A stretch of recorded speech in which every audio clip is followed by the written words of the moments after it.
بسم اللہ الرحمن الرحیم۔ ناظرین، یقین کی طاقت کو دنیا مانتی ہے۔ یقین کتنی طاقتور چیز ہے کہ اس کی تمام انبیاء نے دعوت دی ہے۔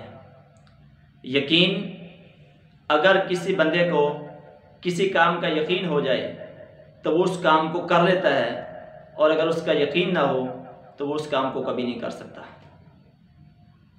حضرت بلال رضی اللہ تعالیٰ عنہ کو یقین تھا کہ جو کلمہ میں نے پڑھا ہے وہ سچا ہے، اس لیے وہ تمام تکلیفیں برداشت کر کے بھی اس کلمے کے اوپر ڈٹے رہے، اور باقی لوگوں کو چونکہ یقین حاصل نہیں ہوا، ابو جہل، ابو لہب کو، اس لیے انہوں نے دنیا کو پسند کیا اور آخرت کو انہوں نے چھوڑ دیا۔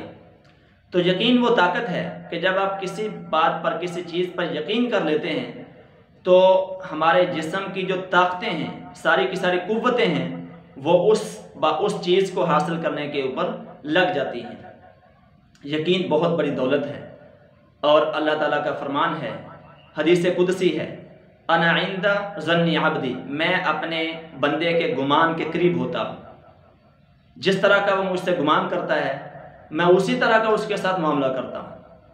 اگر وہ میرے ساتھ اچھا گمان کرتا ہے، ایک آدمی جو دکان پہ بیٹھا ہے، اس کا یقین اس بات پر ہے کہ میں دکان چلاؤں گا تو مجھے روزی ملے گی، اگر دکان میں سودا فروخت نہیں ہوگا تو مجھے روزی نہیں ملے گی، تو اس کا یقین اگر خرید و فروخت پہ ہے تو اس کو وہاں سے رزق ملے گا۔ لیکن اگر وہ یہ یقین کر لے کہ میں محنت کرتا ہوں، اس کا جو پھل ہے، اس محنت کا جو پھل ہے، رزق ہے، روزی ہے، وہ اللہ نے دینی ہے، تو اسی روزی کے اندر برکت بھی آ جائے گی۔ اسی طرح ایک آدمی جاب پہ جاتا ہے، وہ یہ یقین کرتا ہے کہ جاب کروں گا تو مجھے روزی ملے گی، اگر نہیں کروں گا تو روزی نہیں ملے گی، تو اس کا یقین جاب پہ ہے، لہٰذا اس کو وہاں سے روزی ملے گی، اور اگر اس کا یقین اللہ کی ذات پہ ہو تو پھر اللہ اس کو روزی دے گا۔ تو ہمیں چاہیے کہ ہم اپنے یقین کو درست کریں۔ جناب نبی کریم صلی اللہ علیہ وسلم نے صحابہ اکرام کے یقین کو درست کیا، اور آپ صلی اللہ علیہ وسلم کے یقین کی تو بات ہی کیا ہے۔ جب دشمنوں نے کہا کہ آپ اپنی دعوت چھوڑ دیں، ہمارے بتوں کو برا بھلا کہنا چھوڑ دیں، تو آپ نے فرمایا کہ اگر آپ میرے دائیں ہاتھ پر سورج اور بائیں ہاتھ پر چاند رکھ دیں تو میں تب بھی اپنی دعوت سے باز نہیں آؤں گا۔ یہ یقین کی طاقت تھی۔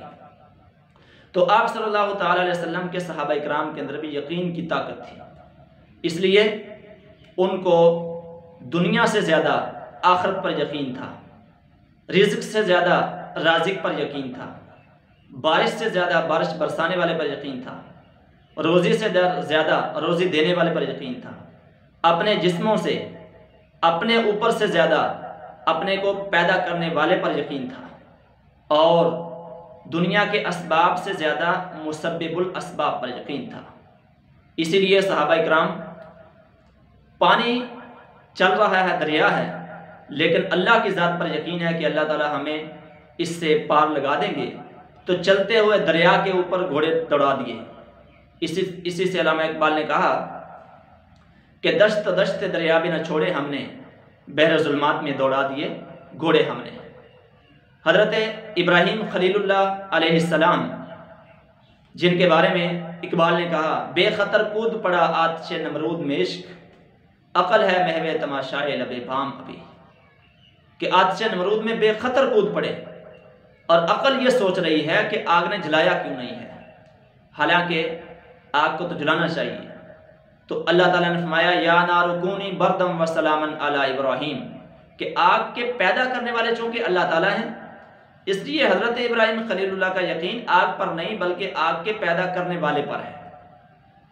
تو انبیاء کے ماننے والے، صحابہ کے ماننے والے، ہمارا یقین اللہ کی ذات پر ہونا چاہیے۔ سلطان صلاح الدین ایوبی کے پاس 35,000 کی فوج اور دشمن کے پاس 10 لاکھ کی فوج، لیکن ان کا یقین اللہ کی ذات پر تھا، اور ان کا یقین دنیاوی اسباب پر تھا۔ وہ جھوٹے پروپیگنڈے اور جھوٹی باتیں کر رہے تھے، اور ان کے پاس سچی باتیں تھیں، اس لیے اللہ نے ان کی مدد کی اور انہوں نے بیت المقدس کو فتح کر لیا۔ سلطان محمد فاتح، اتنا بڑا کارنامہ قسطنطنیہ کو فتح کرنے کا، لیکن انہوں نے یقین، ان کے اندر یقین کی طاقت تھی، اور انہوں نے کہا کہ آج یا تو قسطنطنیہ فتح ہوگا، یا میں قسطنطنیہ کو لوں گا، یا قسطنطنیہ مجھے لے لے گا۔ لیکن اللہ نے ان کی لاج رکھ لی، اور انہوں نے جتنی محنت کی تھی اللہ تعالیٰ نے ان کو پھل بھی دے دیا اور کوسطوں دنیا کو انہوں نے فتح کر لیا۔ آخری بات میں یہ کہوں گا کہ یقین چونکہ نظر آنے والی چیز نہیں ہے، اسباب نظر آتے ہیں۔ مثال کے طور پر روٹی نظر آتی ہے اور روٹی دینے والا نظر نہیں آتا، اور اسی طرح بارش ہمیں نظر آتی ہے لیکن بارش کہاں سے آ رہی ہے یہ ہمیں نظر نہیں آتا، کن خزانوں سے نظر آ رہی ہے یہ ہمیں نظر نہیں آتا۔ دکان ہمیں نظر آ رہی ہے لیکن پیسے کے اندر، دکان کے اندر برکت کہاں سے آئے گی، کہاں سے آ رہی ہے وہ ہمیں نظر نہیں آتا۔ اس لیے ہمارا جو یقین ہے وہ دنیا پر ہے، اسباب پر ہے، مسبب الاسباب پر نہیں ہے۔ اگر ہم مسبب الاسباب یعنی اللہ کی ذات پر یقین کر لیں تو ہمارے کام پھر بھی ہو جائیں گے، لیکن اس کا فائدہ یہ ہوگا کہ ہمارے کاموں کے اندر برکت آ جائے گی، کیونکہ ہماری ڈوری جو ہے وہ اللہ بالعروۃ الوثقی، اللہ تعالیٰ فرماتے ہیں کہ جس نے مضبوط کڑے کو تھام لیا تو وہ کامیاب ہے۔ تو لہٰذا ہمیں چاہیے کہ ہم اپنا یقین اللہ کی ذات پر بنائیں، ہم اپنا یقین رازق پر بنائیں، ہم اپنا یقین اولاد دینے والے پر بنائیں۔ اسی میں ہی ہماری کامیابی ہے، دنیا کی بھی اور آخرت کی بھی۔ ناظرین، اللہ تعالیٰ ہم سب کو اپنی ذات پر پورا کامل یقین نصیب فرمائے۔